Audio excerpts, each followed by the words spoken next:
I'm so delighted to welcome to the stage Zach Coffey, VP of Strategic Partnerships at Human. Hello, good morning, Zach. There you are. Hey, Can you Zach. hear me? Yes, can hear you. How you doing? I'm good, thank you. Thanks for having me. Our pleasure. So wonderful to have you up here. Now, tough act to follow. That was a great panel, but I know we're going to have a lot of fun in this next 10 minutes as well. Loads to get through. Do you want to give us a quick introduction of who you are, though, please, Zach? Yeah, absolutely. So I'll keep it short. I know we only have 10 minutes. So I've been in the recruiting space. Sorry about the dogs. It's a digital conference. So They're nothing allowed. like that. So started as a recruiter and have moved today. My fancy title is VP of Strategic Partnerships. So I work with TA leaders across the United States every day, really understanding problems and driving solutions to them. Perfect. Well, we're so happy to have you and your dog here. Thanks for joining us. And I know we've got a couple of polls we want to get to with the audience, but before Yeah. we ask the first one, I wanted I wanted your help to help explain to us what your thoughts on how HR and TA leaders can either consciously or unconsciously identify their TA department's current state. I know you've got some theories on this. Yeah, absolutely. So, when we have discussions, we've really come together and said there are four key areas, and I sort of look at it as a spectrum where TA leaders sit. And those four areas are stabilization, optimization, enhancement, or exploration. And you said it unconsciously or consciously, you're somewhere along that spectrum. And I'd love to give some details to it. So, stabilization is really just kind of mapping, understanding what's existing, making sure that you are developing a consistent, repeatable TA function. So, it's kind of folks that may be newer into a role or changes at an organization, really getting a grip on what's happening. And then beyond that, we move to a stage of optimization where we're evolving those existing processes. We've established that great process, and we're looking to kind of develop the tools that we already have to become a best-in-class TA function. So not adding anything in this stage, but we are looking to drive efficiencies and collect the right data with what we do have. Mm-hmm. Moving to the next phase is that enhancement phase. So this is where a lot of organizations, we tend to see a lot of organizations here. So they have a great process, it's repeatable, but looking at potentially adding some tools, recognizing the gaps in their process and reaching out to fill them.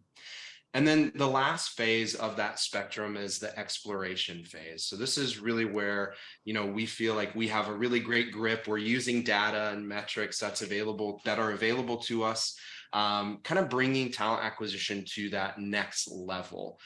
So what's that next thing? How do we look and make sure that we're staying at the top of our market, that we're doing everything to really be a world-class TA function? And what we found is that groups usually live and then progress through. They start at that Mm-hmm. stabilization phase, moving to the exploration. And really, our poll is just trying to understand where are you in that phase, whether you knew that this was a phase that you were in or not. Absolutely. Well, let's get that poll launched then. I'll ask it to our audience and we'll give them a couple of moments to answer. So, probably quite an obvious idea of what the question's going to be, but we'd love to know, please, how do you describe the current state of your organization's TA function? Was it that stabilization stage, optimization, enhancement, or exploration? Please do vote now. We obviously need the answers quite quickly. So vote now. Poll will be closing very shortly. But while we get those last few votes in and analyse those results, Zach, I wanted to ask, based on what you're seeing kind of with your clients and what we've heard today so far, and in the talent market as a whole, where do you think most HR and TA leaders say they fall on this spectrum? Yeah, so I have a lot of conversations. I do see a lot of folks kind of in that enhancement phase. Mm-hmm. We feel we're coming out of COVID. We kind of have a grip on where we are, but moving forward and saying what can we do better. So every day I talk with someone that's in a different spot. There's organizations that are coming through layoffs. There are others that are seeing exponential growth, and it never really slowed down. But the most important piece is recognizing and understanding where you are on that spectrum, but then knowing how to move through it and knowing that you have a plan to move beyond it. So if you're stuck at any spot, what is that plan? So I mentioned organizations in the exploration phase. They're thriving, and they're the ones that have a grip. They are best in their market, best in class. they're using data and BI to make key decisions about their recruitment strategy and really deliver a successful TA program, as well as kind of uncovering opportunities that impact the business. And an example that we're having a lot is how talent acquisition is being viewed as a revenue driver in organizations now. And that's really happening with organizations that are in that exploration phase and looking for the next step of TA. Yeah, spot on. Yeah, thank you so much. Really well explained. And I'm hearing those poll results already. So why don't we have a look and see where our audience kind of land on this spectrum? So we're going to bring those results up now. Here they come. Oh, okay, so 46% in optimization, 31% enhancement. 15% exploration, and then just 8% in stabilization. So really interesting stuff. What do you make of these results, Zach?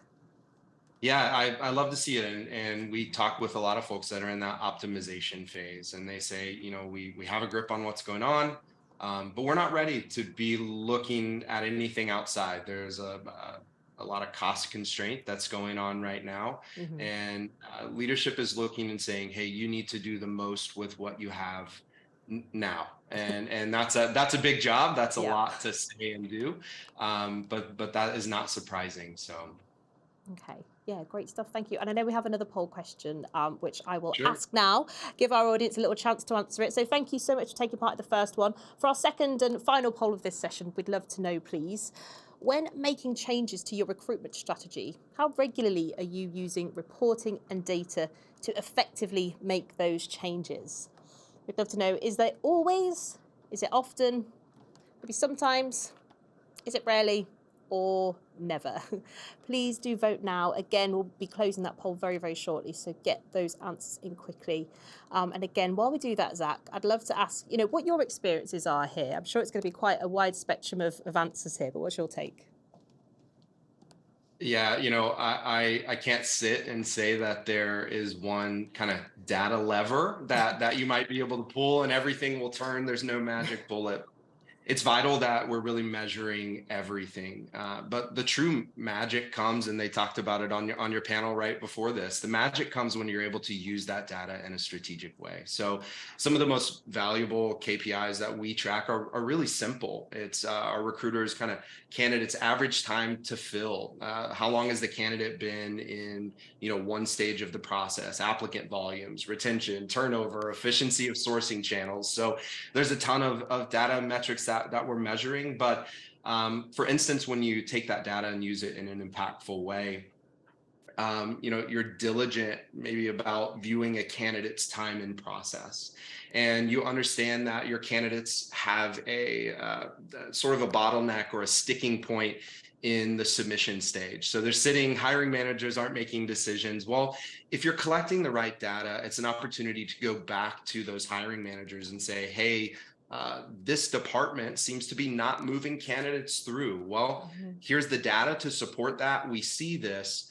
but how do we fix this? And so because we uncovered it with real data, it leads to your organization really trusting and seeing like, yes, this is happening. Yes, this is something that we can fix. And, I use that stage or that time in process. Oftentimes it's a great time to go to those managers, see why it's happening, offer training, offer advice, help those managers really develop, educate them, help them adhere to your process, and they see the importance of adhering to that process and the follow through that they get from it. So again, no magic data, but it's how you leverage that data for sure. Absolutely. Such great advice. Thank you so much, Zach. Well, those results are ready. So let's have a quick look, see what our audience is saying with this one. Really intrigued to see this, actually. So we're making change to your recruitment strategy. We've got 39% saying they often use that data, 36% sometimes, 17% always. Well done to those guys. They get a round of applause. Luckily, 0% at never, and 8% at rarely. So yeah, quite the spread here, Zach. What do you make of these results? Yeah, well, I'm so thrilled that no one said never. So thank you. I'm glad we're not all just going on gut feel. But this is what we see. Sometimes you don't have data to help with every single decision, but let's make sure that we're collecting all of the data that we possibly can. And when it comes time to make a decision, we are using data to make that decision. So we use a lot of data here at Human. I'd love to share how we measure it, how we leverage it. So please feel free, contact me. I can send over some recruiter accountability tactics and metrics, things that we measure. And I'd love to have the discussion about what you're seeing and would love to do.